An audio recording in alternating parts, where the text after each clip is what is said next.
观众朋友大家好，欢迎收看4月2公司台记台下晡新闻，我是陈淑君。咱先来看今仔有啥物新闻重点。受到美国顶礼拜5休困，高联盟要公布汇率操纵国的名单，真侪无确定因素影响，台股今仔收盘是288点。国民党甲民众党明仔载要开在野领袖峰会来讨论关税国会改革个大罢免，警方卖团款驻立论顶人到案说明北检的违法抗议。受到美中贸易战的影响，一台要交予中国厦门航空的波音737客机，顶礼拜六又搁飞转去美国的生产中心。美国顶礼拜5休困一日，佮加上美国上紧伫即礼拜就来公布上新的汇率操纵国的名单，所以真侪无确定的因素影响哦，股市的资金嘛较保守，影响到台股早起是开价行走低，收盘是288点哦，收伫19106点，一个月成交量应该只有2100亿。台积电哦，今仔开盘是844块，盘中哦上低是落到832块。电子宽实股哦，联发科有台达电嘛拢落超过1%。另外，航运类股表现嘛无介好。有分析师是表示讲，因为关税无确定的影响哦，所以资金拢想要避险。即卖台股的卖压是个真沉重。再来看国安会秘书长吴钊燮伫做外交部长时的助理何林杰涉强谍案防收押，立法院的司法委员会是针对强谍佮有渗透来进行报告。民众党的立委吴国昌是质疑讲何林杰一案哦，伊的长官吴钊燮敢爱做回正办呢？法务部长陈明谦是表示讲有证据就会办。今仔国安会是无派人出席委员会，嘛无请假，互在野党的立委是真不满。最近，执政党高层内部一直传出有中国间谍案，国安会秘书长吴钊燮伫外交部长任内的助理何仁杰也涉入其中，搁互收押。立法院司法委员会日夜排定强谍渗透进行检讨的专题报告，国安会也伫受邀请的列席名单内底，毋过煞无派人出席，也无请假，引发立委的批评。吴钊燮是不是有心虚？是不是觉得丢脸，不敢来？那官威大的不得了啊！说不来就不来，吴钊燮该不该一起侦办？我不会干涉指导、干涉介入个案哈。是。那这个检察官如果有证据的话，我想任何人只要涉及共谍，我想检察自有犯罪嫌疑就会依法来侦办。国安会回应讲，按照现情的惯例，未派人到场。不过，调委吴宗宪是认为讲，国安会秘书长身躯边的人涉嫌着强谍案，代志是真严重，会考虑敢会谴责国安会。另外，现体役的军方人员变做是中国间谍，案件是未少。总统热情着要恢复军事审判的制度，不过立委也质疑讲，伫维持太平的时期，恢复军审的必要性，佮较烦恼讲军法官已经真侪年无伫前线，这是要安怎确保专业性佮独立性？那你为什么要这样子做没有效度的一个事情？包文，这个其实就是整体来看，就是从了平时以外啊，暂时因为我们暂时还是军法官要回到这个审判实务工作，这个军法官的独立性，我目前的规划跟这个进度怎么样？军法官独立审判的一个，对，这个是最重要的。对，那这部分其实我们目前都在参考司法院法官法。关系到军审制度未来的规划，司法院强调尊重国防部的决定，未来也会看国防部的需求，甲因提供相关的建议，互因参考，期待会当独立、公正、专业性的方面去建构。公司新闻采访报道。再来看国民党的党主席朱立伦，甲民众党的主席吴国昌哦，明仔载要开在野领袖峰会，针对美国关税、国会改革佮大罢免来做讨论。朱立伦哦，今仔伫面册嘛强调讲，因的诉求是甲民主幸福台湾。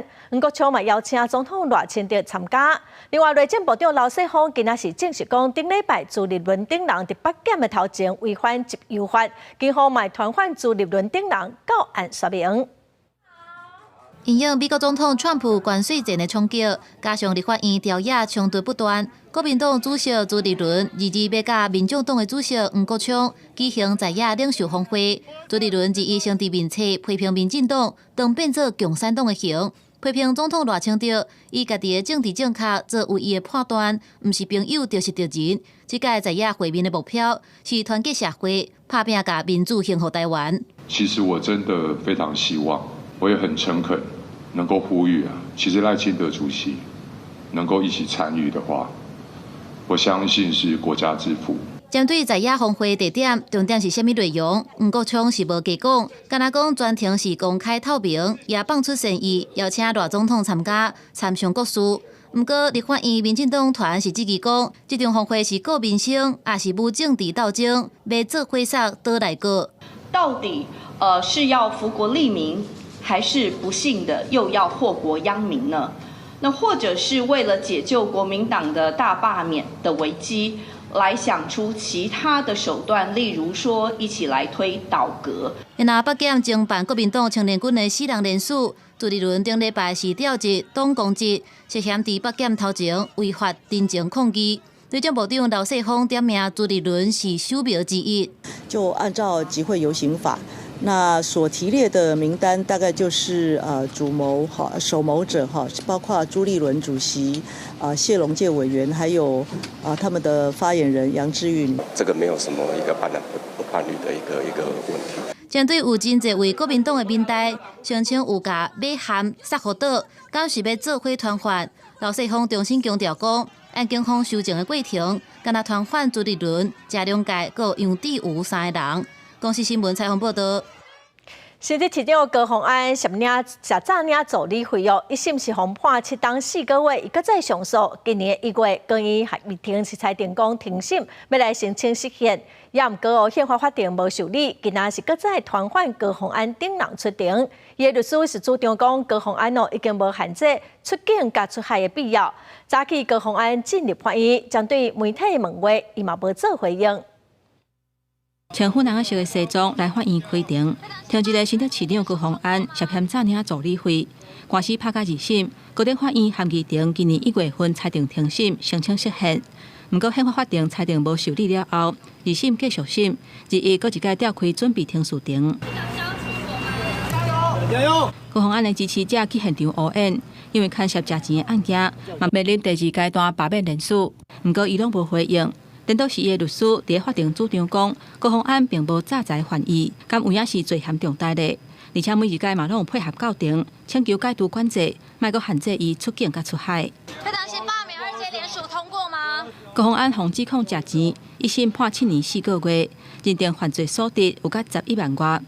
專案經過上訴了後，高虹安做無罪答辯，捌大力主張講伊並無食錢，嘛無任何1箍銀入去甲伊的落地啊，應該判無罪。這屆合議庭嘛要求被告伫後屆開庭來說明，嘛請求傳喚包括立法院法制局局長郭明正等6個證人的必要性。這屆準備庭高虹安的前助理嘛攏互傳喚出庭，因為王旭文5月甲6月有度假的行程，加上檢方6月嘛有另外的公務，合議庭將其尾排定後一屆開庭定伫咧7月28。公司新聞台北報道。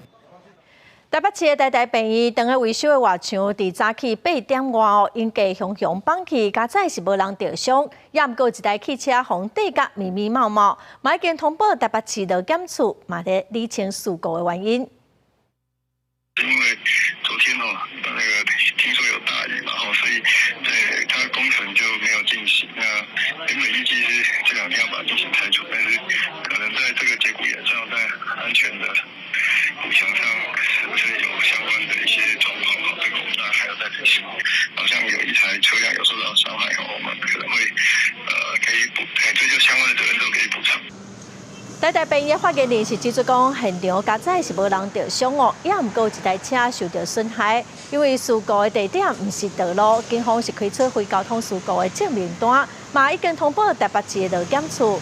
台嘛表示讲，因会负责赔偿，应该放弃的原因哦，爱过来厘清。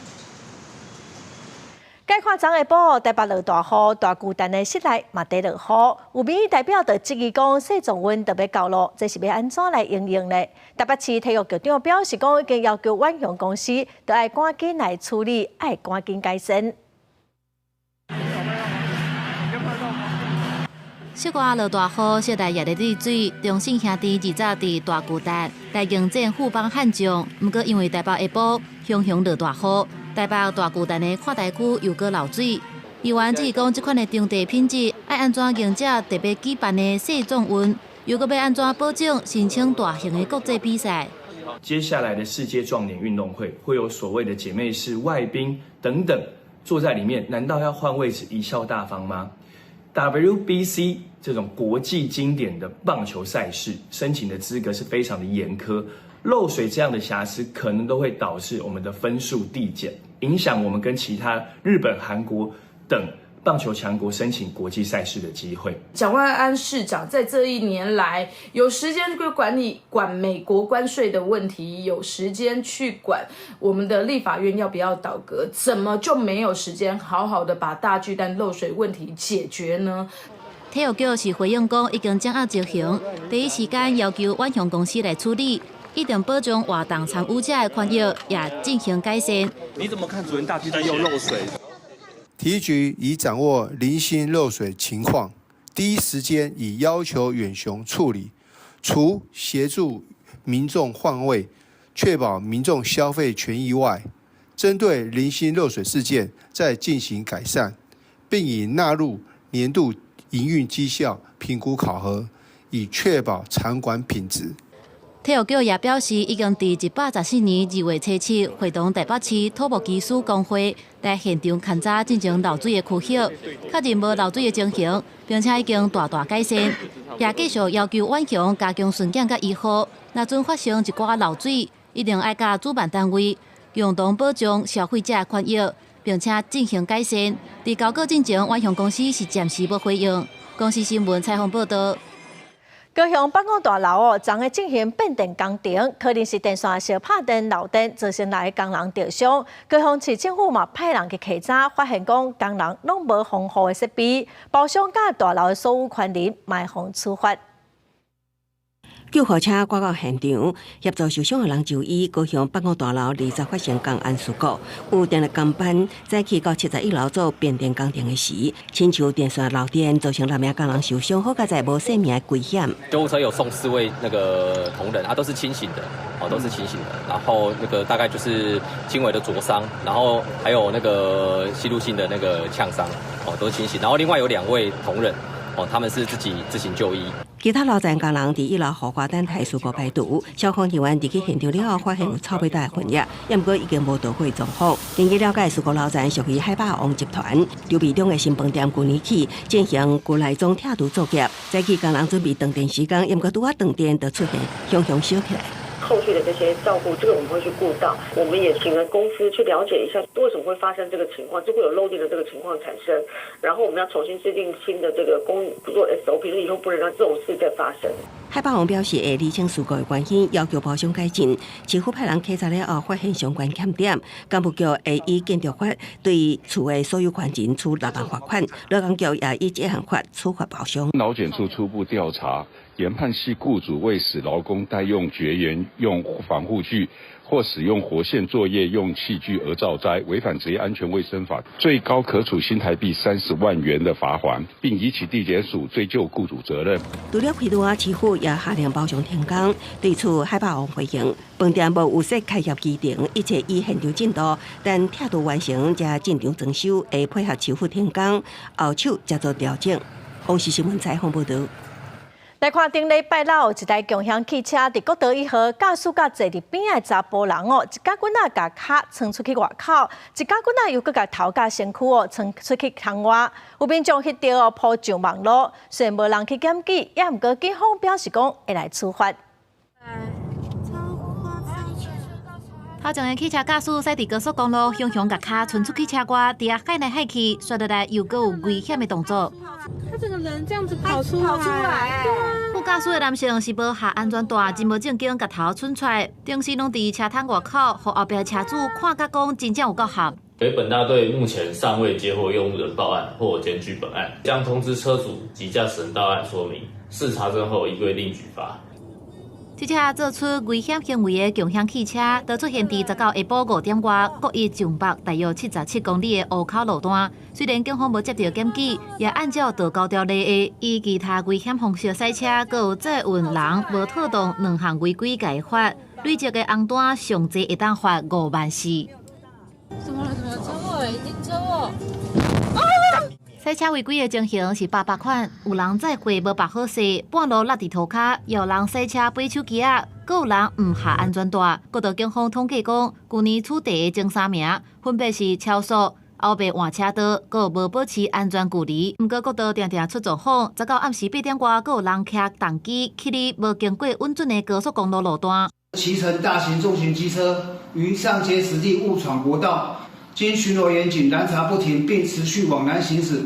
当几架车牌起来，从国一杨梅交流道，沿途风早拢无爱停，一路骑48公里。面对警方强势跳过来甲伊挡，技术搁抵抗，致使员警受伤。这是牵连到4项交通违规，会依法开罚以外，专案会按照妨碍公务、甲公共危险罪嫌移送检方侦办。公司新闻采访报道。5月劳动节要到咯，有真侪劳工团体今仔开记者会，提出反霸凌、行劳工7天假等诉求，呼吁劳动节迄天大家做伙出来大游行，互政府听到百姓的心声。大社花口号，真侪劳工团体特别伫总统府前的凯道举行记者会，针对5月劳工大游行，提出包括反霸凌、爱保障、公务员甲劳工一体适用反职场霸凌机制，也提出海外7日假，也佫有提出降低工时的诉求，也呼吁上加工资每年爱调到32000块以上，时薪至少210块。要明确职场霸凌的定义，包括要建立内部及外部的申诉、调查、处理及保护的一个机制。你用什么价别来恢复？我们劳工都希望要有一个确定的一个政策出来哦，让我们不再是台湾不再是过劳之岛。因为便宜互配比的问题，有话爱改善，即摆也会参与游行的工会表示，过4个月已经有超过1300名的护理师离开职场，呼吁政府将3班的互配比入法，若无护理师离职的情形未减少。3班互并比这个入法要尽快的进行，而不是奖励先行这样子的一个措施，我们认为是不对的，而且我们觉得这样子只会让我们的环境越来越差。对美国总统川普对台扣32%的关税，虽然川普将愿对台扣关税，也毋过劳团继续呼吁政府唔通互资方倒手提补助，假手违法时劳工，爱提出具体稳定的措施，保障劳工权益，也以行动敲醒政府的市政，邀请劳动节迄日老百姓同齐大游行，互政府听到大家的心声。公司新闻采访报道。全台湾有275间邮局，拜六是照常营业，员工就爱轮班哦。台湾邮政产业工会是讲，有8成员工忙讲因拜六会当休困，所以劳动节会去游行来表达诉求。中华邮政公司是表示讲，拜六营业是为着方便上班的民众会当来办代志。部分上班的人可能会利用拜六到邮局办理业务，也毋过根据中华邮政工会做内部调查，有大概8成的员工拢希望拜六莫上班，也毋过中华邮政却一直拢无做调整。礼拜六希望同仁来出勤，但是出勤的结果是有赚钱的吗？还是出勤的结果还是赔钱的？休息日出勤，你就是要给予加班费，但是公司有时候就是为了要节省这些费用，可能就会希望说同仁能够换补休。目前中华邮政伫全台有1296间邮局，其中有275间邮局拜六照常营业。台湾邮政产业工会表示，银行早就实施1礼拜休2日，也毋过中华邮政所有部分邮局拜六又爱上班，而且至少爱到下昼5点，甲一般银行无法度比。另外，因为员工爱轮拜六上班4点钟会当看作是加班，会当领1.33倍，还是1.67倍的加班费。也毋过真侪员工反映，即会当选择补休，加班费未输设计。中华邮政回应，拜六主要是服务一般上班民众，利用假日来办业务，可会当疏解窗口并至中道的尖峰作业。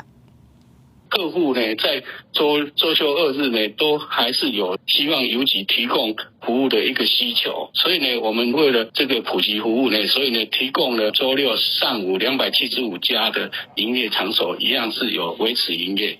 台湾邮政产业工会表示，有计劳动节迄日会行就开道提出拜六停止上班，甲绩效奖金参应收脱高，比较经济部照顾国营企业员工等5大诉求，即毋望公司会听基层员工的心声。公司新闻采访报道。AI 应用的范围是真侪，有的企业嘛望讲会当利用 AI 来提选甲面试员工。目前欧盟甲美国拢有定出 AI 人才的规范，爱互来应征的人知影讲有使用 AI 的工具哦，嘛规定讲袂当交互 AI 单方面来决定。咱国的劳动部嘛表示讲已经定定 AI 运用伫劳动市场相关的指引咯。AI 应用愈来愈快，企业收集家己的大数据，希望应用 AI 来稳人才。虽然比起传统的招募会当提高效率、缩短招聘的时间，不过人力业者认为讲，透过 AI 提选履历，会看见到年岁或者是性别歧视等等。稳头路的人也可能伫找头路的时，透过履历来偷食步。多强调一些跟职缺公司有关的这种职缺的关键字，或者是特别去美化自己的这个个性啊，或者是工作能力的一些字眼哦，特别容易会让这种 AI 挑选出你是这种完美的这种履历。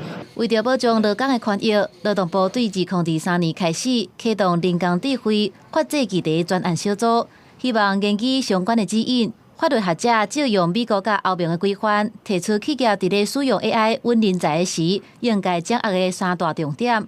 包含企业应该提醒各地来找头路的人有使用 AI， 并且各地收集到的个资甲数据限定使用的范围，要有劳工敢有权利要求退掉，也袂当全部依赖 AI 各方面的决策。比如说他的种族、他的性别，或是他的一些身心障碍状态，这个时候就会允许劳工可以提出一个要求，用其他的方式来进行招募。这个决定的产出不能够纯然只是 AI 自己推论出来的，包括歧视上的预设、明显的偏误，这些东西都是 AI 自己可能看不出来，可是可以从人类看出来的。学者强调讲，稳人才的结果应该包含人类参与的决策，才会当避免完全依赖 AI 可能会出现的一寡错误，譬如讲歧视等等。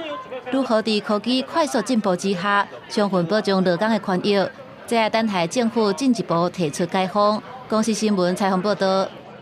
国际新闻再来看，为着要反制美国的关税战，中国下令航空公司禁止接受波音的飞行机，嘛袂当搁向美国来买飞行机相关的设备佮零件。另外，海空运输业务嘛受到影响。美国的物流公司 DHL 就通知客户，21日就是今仔开始，因为报关的规定改变，业务量增加，所以各地要寄到美国价值超过800块美金的物件，要暂停收货。中国国际航空一架波音737客机，在2018年时阵举行高机检查仪式，因过受到美中贸易战的影响，中国下令国内航空公司停止接受任何波音飞行机。路透社报道指出，一架波音737 MAX 客机原本计划交付予中国厦门航空，20元机为厦门飞转去波音位于美国西雅图的生产基地。航空咨询公司分析，新型的737 MAX 市场价值大约5500万美金。接受波音飞行机的中国航空公司，可能是受到关税所陷入困境，因为美国总统川普车闸将中国进口商品关税总税率提高到145%，中国是对美国商品扣125%关税作为报复。目前也无清楚是倒一方面决定让飞行机飞转去美国。波音公司甲厦门航空拢无回应。分析师指出，关税变化带来的混乱，可能使真侪飞行机交付陷入停止。一寡航空公司高层已经表示，甘愿延迟接收飞行机，也无愿意承担真悬的关税成本。另外，川普的关税也冲击海空运输业。美国报关规定变更，过去800至2500块美金会当使用简单的非正式入境证书。即马所有价值超过800块美金，大约新台币26000块的商品，拢要办理正式入境手续，而且还阁会提高另外文件甲交付关税，造成工作量增加，影响包括出货速度。美国物流公司 DHL 通知客户，21起暂停各地运去美国价值超过800块美金 B2C 报告。公视新闻陈慧仁编译。88岁罗马天主教的教宗彭济各喜宴幕已经开好了，20日伫梵蒂冈各外籍出席弥撒，伊嘛呼吁加沙停火，嘛为缅甸地震各有政区的百姓来祈福。教宗方济各坐伫车顶，来到圣波多禄大厅，甲教徒相祝面。这是经过伤病喜宴的病情了后，头一届近距离甲民众见面。因为还阁伫咧护关期，而且医生嘛要求伊要限制工作量。方济各并无主持梵蒂冈各外籍弥撒，不过伫咧活动的上尾，地全城甲全球文告有阁出来。Cari fratelli e sorelle, buona Pasqua. Maestro delle cerimonie, di leggere il messaggio. 高中讲话看落是不了食力，不过传达的信息却是真坚定，希望各外界会当加做解放政府、甲政治反适当的时机。Alla comunità cristiana di Gaza, dove il terribile conflitto continua a generare morte e distruzione e a provocare una drammatica e ignobile situazione umanitaria. Davanti alla crudeltà di conflitti che coinvolgono civili inermi, attaccano scuole e ospedali e operatori umanitari. 迄间教宗还有甲访问罗马的美国副总统范斯见面，反对讲因针对国际冲突、移民甲反动等等的议题来交换意见。法国巴黎圣母院迄间嘛举办过偌济弥撒，这嘛是大会了后，经过几年的重建，而且重新开放了后，头一届举行过偌济庆典。Notre Dame is something more, and because it represents the spirit, the history. De la Semaine Sainte et les Pâques représentent l'espoir aux jeunes. 巴黎圣母院去年12月份重新开放，2019年因为大火，甲厝顶甲尖塔烧去，经过几年的修复甲重建，除了在地居民，嘛是世界各地游客来到这参加过偌济活动。公司新闻吴文玲编译。罗西亚甲乌克兰互相指控对方违反普廷讲要伫国外济停火的宣告，双方拢发动几百架的攻击。罗西亚方面是表示讲，因无接到普廷的延长停火令。罗西亚甲乌克兰20各地教堂甲社区有庄严神圣的仪式甲活动。罗西亚总统普廷宣布，国外济停火一日，伫大部分人半信半疑的情形之下，能够未少地区遭到攻击。乌克兰总统泽连斯基表示。罗西亚惊遵守国外济停火，煞伫19半暝发动数百个炮火攻击。引用武装部队总司令瑟尔斯基的消息，28日为早起10点开始，罗西亚炮轰甲用无人机拢增加。不过乌克兰空军伫当日早起无回报有任何无人机或者是飞弹攻击。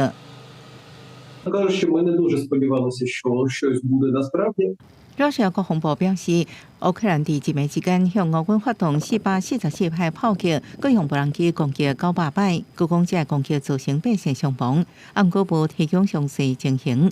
双方拢指控对方各下济照拍，普天停火无人遵守。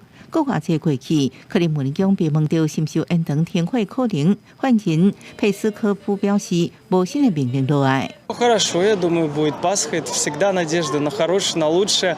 这样表示，美国总统川普想要促成停火达到和平推动有偌困难。进前业者表示，若无进展，美国也无想要继续努力。顶个月双方接受针对能源基础设施暂停攻击，不过炮火无停落来，两名议员互控对方讲话无算话。公司新闻恩文玲编译。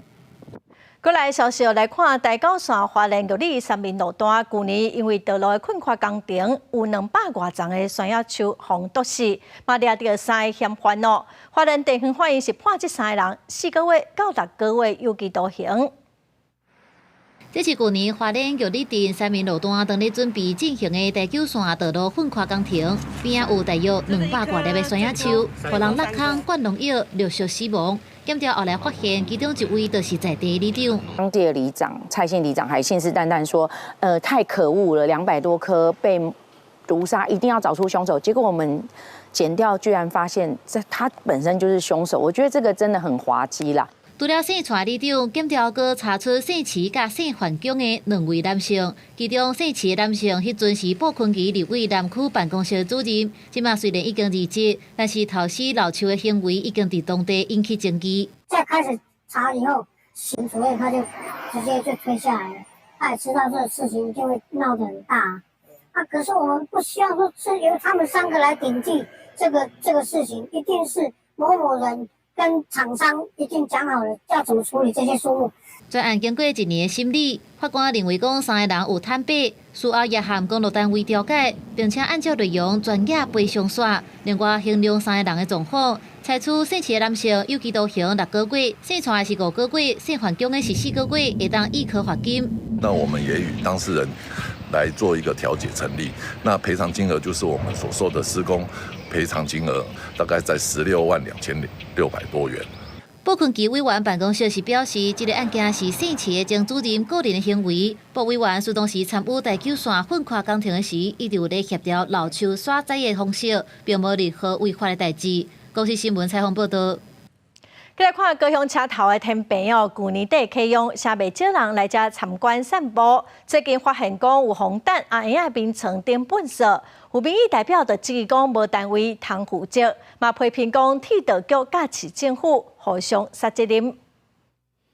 物件顶甲规个放伫高雄车头厝尾顶的凉亭上无一个月，才有可能是假有偏。民众向台铁还高雄市政府反映，说是无人要处理。陈情信呢，从台铁写到市政府，那甚至到后来民众来找议员哦，我才发现说原来他已经放了1个月了。那台铁推给市府，市府推给台铁，然后两边都说不是他们管辖。议员2日暗时发文接击相关单位互相下来杀去，21早起到现场，这院仔变成红刷走啊！厝尾顶去年底才皇宫启用，才做高雄新地标，就算是平常时也是有真侪人来遮行打，想袂到也未到半年就出现管理问题，市民也感觉讲安尼是真歹看。不晓得放多久，可是有一次来看到，一堆杂物在那边，当然是有碍沾观啦。粗略来分的话，就是天棚上面的部分是由市府来维管。天棚下面就是包含我们的那个云朵天花跟灯，这个部分因为跟车站的营运比较有关，所以这个部分是由台铁公司来做后续的维管。工作人员早起就伫咧厝尾顶的绿植区整理草圃啊，铁道局表示13交通部会期就决议，厝尾顶开放了后，算是市民的生活空间，由市政府负责管理。不过市政府认知无共。天棚上场域因铁道局尚未完成验收接管，故未点交于市府公园处维管。公园处已于20日先行协助清除该场域相关废弃物。市政府认为爱等场域相关验收作业完成，才移交予市政府接管。不过铁道局认为验收天数和平常时维护管理无关系，表示会继续和市政府沟通。目前阶段高雄车头的厝尾顶管理权责，2个单位还佫伫咧下来杀去。公司新闻综合报道。台中市南区甲南屯的13期中华区哦，因为路真宽，常常拢有汽车驾驶会直接劈车，嘛捌有人放烟火哦，引起火灾。也毋过附近的监视器无够，是真歹掠人。市政府表示讲会来检讨，嘛会来利用市地中华基金来建设。讲到台中市南区13期中华区的监视器无够，爱到的张小姐讲伊是真生气，嘛真无奈。我之前有在这边有捡到人家弃狗，可是没有监视器，所以你就找不到弃狗的人。遮毋那定定有猫仔狗仔互放杀，路口嘛会当看到有人塞车皮脸，外甲涂骹拢是痕。因为遮无监视器，无法度找到行为人。今年2月，阁有人伫中华区的空地仔放烟火，引起大火，加在真紧就拍花。当地居民讲，中华区较无大人，这车路宽阔，空地仔嘛较济。久长来监视器无够，可能也造成治安的问题。我是女生嘛，妇女就是会感觉上，白天比较安全一点，至少说你看到的人啊，还是跟在你后面的人。监视器多是比较好啊，至少有可以预防一些问题在吧。民众表示，虽然中华区主要车路口有开始咧装监视器，不过其他区域拢无，尤其是下过南区甲南屯的13期中华区，佮有北屯的14期。市府表示，目前已经编2期的中华基金，要来加强设置监视器。第13、14期市地重划区道路均已开放通行。本部警察局如经评估需增加录影监视设备，依规循预算程序提报。本府地政局定支持并配合办理预算筹编作业。台中市地政局表示，会清点这视野的死角，卖和警察讨论用市地中华基金的经费来加强装监视器。安那警方表示，会加强巡逻来防止治安的事件发生。公司新闻综合报道。桃园哦，新的建案真侪，大型的机械出入日，四界拢会乌光线，常常损害着车路。最近一半冬哦，已经通报117件咯，有22件建案互要求爱停工。监管处嘛表示讲，若无甲道路修理好势哦，就袂发予因使用执照。桃园建案真侪，新建中的都达到1000多件。4月会当看到施工中的建筑工地，真侪工地定因为大型机库出入、光线开乌，造成4块位人行道甲道路破损。外半年通报达到117件，民众多数烦恼无注意，会跋倒受伤。大型机具这样一直进进出出啊，会有一些担心吗？一定会的啊，就是尤其说这边的道路又比较狭小，有行人经过的话会有会担心安全啊，一定会弄坏的。会担心跌倒吗？会啊。那个地点我们知道说他在施工，我们就不会走到那边去。针对定传出建案损失公共设施通报，监管处台北讲，过去营造厂因为施工弄坏道路，只要伫摕到使用执照进前修好就会当。也毋过因为未少工地工期真长，市府已经伫去年8月发布修正新规定。现行的规定就是，如果建商对邻近的公共设施的损坏，经道路主管机关认定已经引起公共安全的疑虑的话，我们会立即停工。监管处表示，外半年117件通报案件，已经有22案下令停工。无修复完成，唔合法使用执照。另外，政府民众反映，南马空车排队造成大客车甲关上的时，有损林顶，也当咧演议修正建筑工程施工损害林房争议事件处理办法。公司新闻采访报道。烦恼风台季节就要到咯，伫去年台东市区的北岭教会附近哦，都有树啊，互风台扇倒。即马这附近哦，阁有15丛6层楼高的椰子树，因为教会哦无钱请人来处理。今年有一个香港的职工哦，伊家己做一个平台，爬去树顶哦，一节一节要甲椰子树撤掉。台东北岭教会按说要找大型的机具。来甲这15丛的椰子树啊锯掉，可能要开200多万。不过教会无经费，为香港来志工阿康听到这个代志，伊就用人买爱的茶，做一个会当伫咧锯树的时阵搭起嚟的平台，靠伫树口顶悬。有用的时阵，伊就会爬起6层楼悬的椰子树啊，为上顶悬一节一节安尼锯落来。解决教会烦恼无钱头锯树的问题。倒下去的话，不一定是往哪一边倒啊。也就是没有倒的话，东西掉下来也会危险。为香港来的志工阿康，伊设计这个锯树仔的平台，袂像大型的机具遐尔错人耳，一个人就会当操作，爬起伫树仔顶锯树仔。虽然锯的速度较慢，要到7月份才会当完成，不过较袂影响附近徛家的安全。先弄一个扇子，小扇子，然后在另外一边把它切过去。风台季节就要到啊！台东北岭教会因为惊遐尔悬的椰子树啊会去互风扇倒去，去得着附近的人家厝，所以即马就量早先甲树啊锯互断，来预防发生灾害。公司新闻台东报道。最近有民众去垦丁唱水，看到山鹅放卵哦，画面是真壮观。垦管处表示讲，以今年放卵的数量来看，垦丁海域的生态是真稳定，得恢复正常哦。伊嘛呼吁唱水的民众这段时间尽量就莫用灯去照山鹅，影响到因放卵。粉红色的精卵束出现，拄好互唱水客记录落来。这是垦丁海底山鹅一年一摆放卵的画面。4月20是旧历3月23妈祖生，即阵嘛是垦丁山鹅放卵的时。垦丁出水口甲跳蚤海域拢有山鹅大量来放卵。马文珊瑚、角菊珊瑚、盘星珊瑚、周孔珊瑚都有大爆发产卵的情形，那也呼吁潜水同好能够在水下人减少光害，以避免过度的干扰珊瑚产卵的情形。山鹅放卵是海洋生态健康的指标，学者指出，垦丁出海口的山鹅是上健康的一点。本来烦恼讲去年风台逆流地势变化来冲击到当地的山鹅，不过目前看起来影响无真重，不过也是会细腻对陆地内的污染。可能陆源性的污染，像水土保持啊，还有废水排放啊。或者是大量游客到海边，防晒用品啊融入到水里面，或者人在那边活动的一些垃圾。垦管处讲，4月19到4月20，上无4种山鹅大量来放卵。今年的状况显示，当地的海域生态正在稳定恢复，唱水的所在，山鹅的生态嘛有提升。呼吁唱水客莫用电火甲因干扰。公司新闻综合报道。国外2大阿兹海默症的新药啊，已经摕到咱国小数的药证。有医师是表示讲，这2款新的药啊，规轻度的失智患者会当来延后病情恶化4档到5档哦。上近今年6月就当自费来使用，严格至少都要开150万。台湾已经进入超高龄社会，是人口老化、失智症患者愈来愈多。根据卫福部统计，全台65岁以上失智症盛行率约8%，大约有35万人失智，其中佫以阿兹海默症类型上侪，占56%左右。目前临床药物只会当正常治疗无法度治好。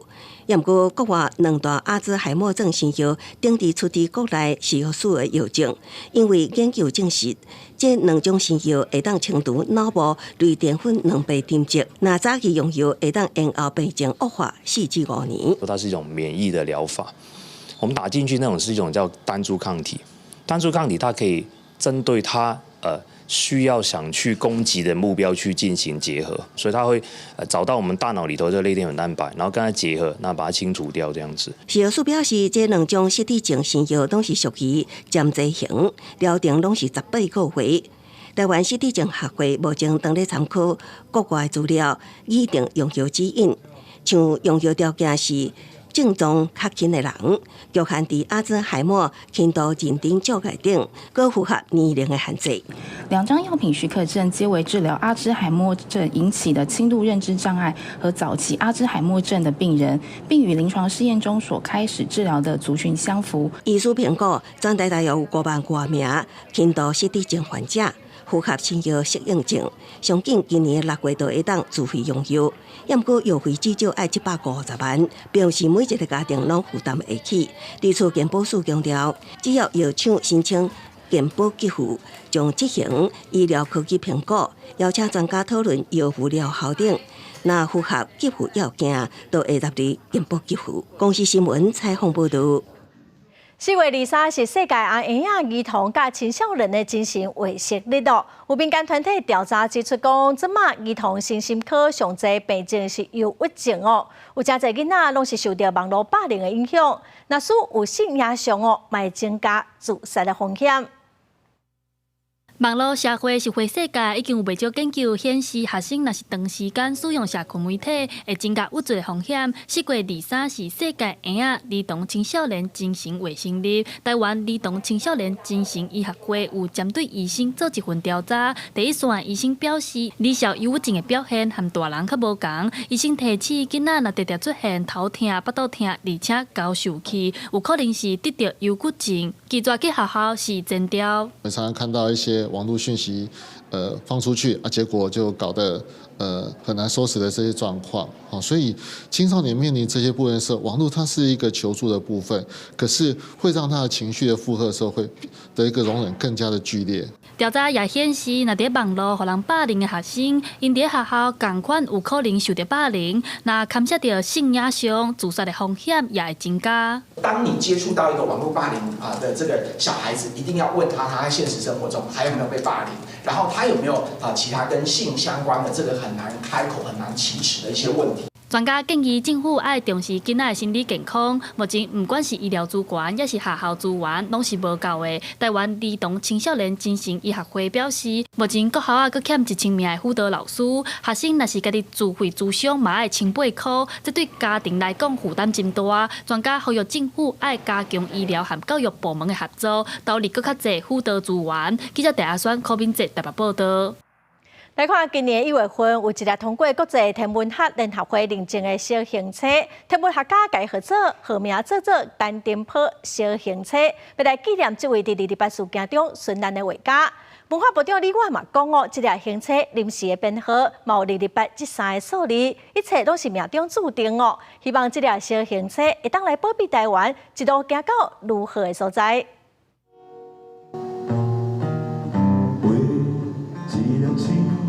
陪你我在想热情的心花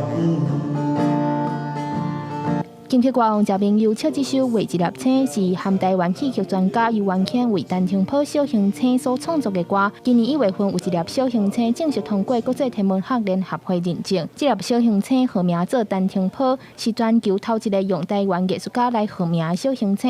发现这粒小型车的团队表示，因为丹顶坡对台湾艺术甲历史拢有真重要的意义，所以才会安尼号名。陈先生、陈家博是我们第一个提出来的呀。当然，因为它属于我们的台湾那个近代油画里头一个很先驱者呀，就做很多贡献。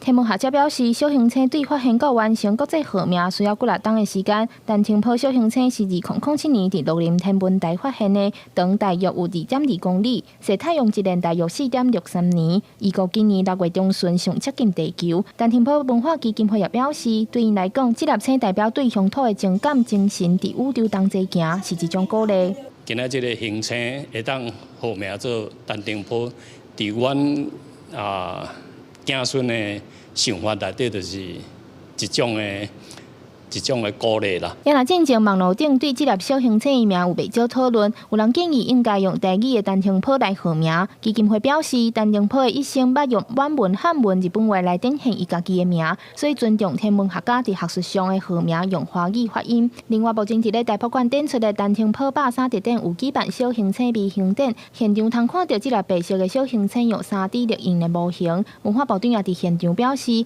希望丹顶坡小行星通伫宇宙看顾咱台湾，保庇台湾一切顺遂。记者中嘉嘅曾俊佑台北报道。来看宜兰头城老街哦，一间单纯吉祥号最近是有黄色的红色线，嘛大广告指出讲，随时拢有可能会放弃哦。这栋旧厝已经有8档的历史了，也毋过因为无文书的身份，即嘛是互文书工作者真着急。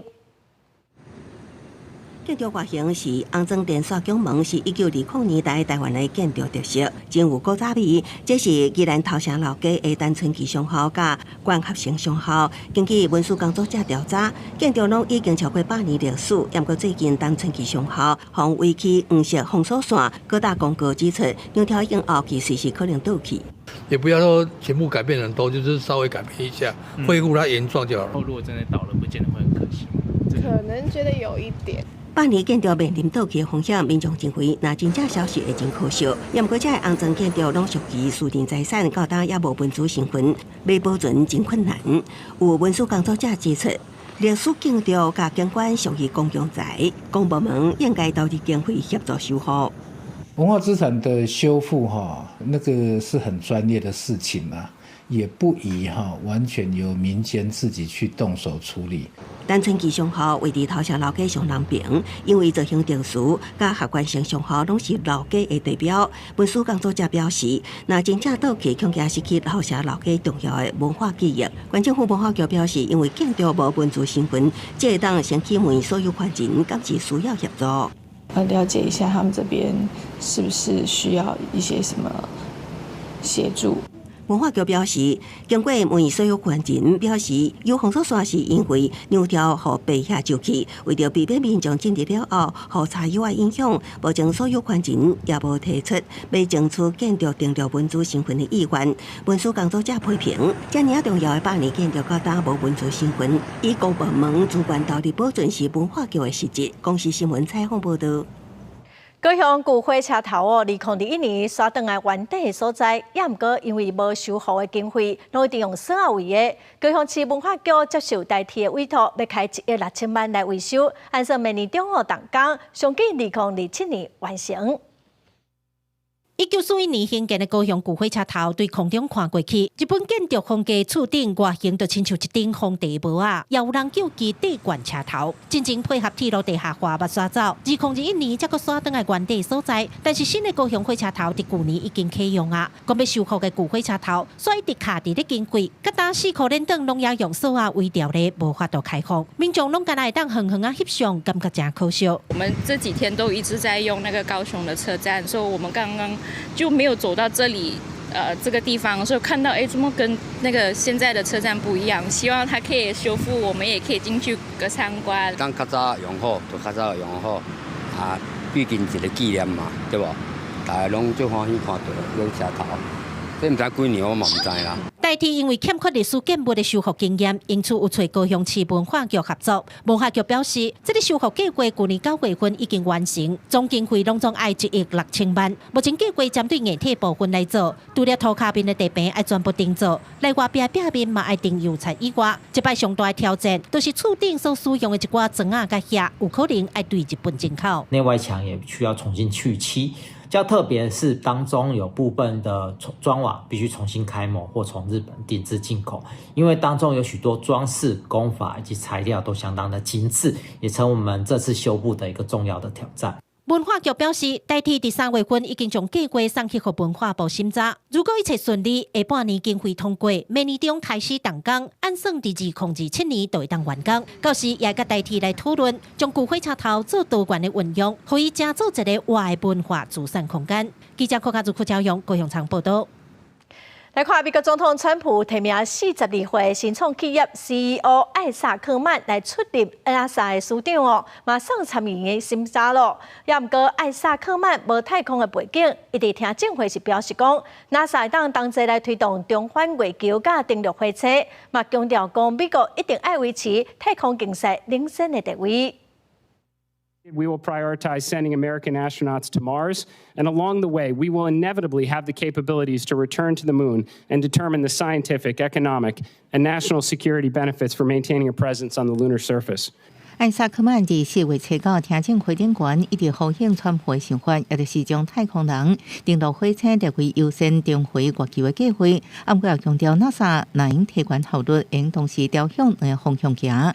42岁艾萨克曼16岁就伫厝创业，伊迄时阵将特别行动支付工具真紧累积财富，了后创立公司私人空军的企业，承包美国甲其他国家的空军训练业务。热爱飞行甲航太产业的艾萨克曼，前后伫2021年甲2024年2摆带全部拢是太空所进的成员进入地球轨道。NASA is the most accomplished and respected space agency in the world, but for all NASA's historic achievements, the agency is not without challenges. Presidents have called for a return to the moon and a path to Mars since 1989, and well over $100 billion has been spent without the intended results. Most programs, new telescopes, rovers, X-planes, entire spaceships, are over budget and behind schedule.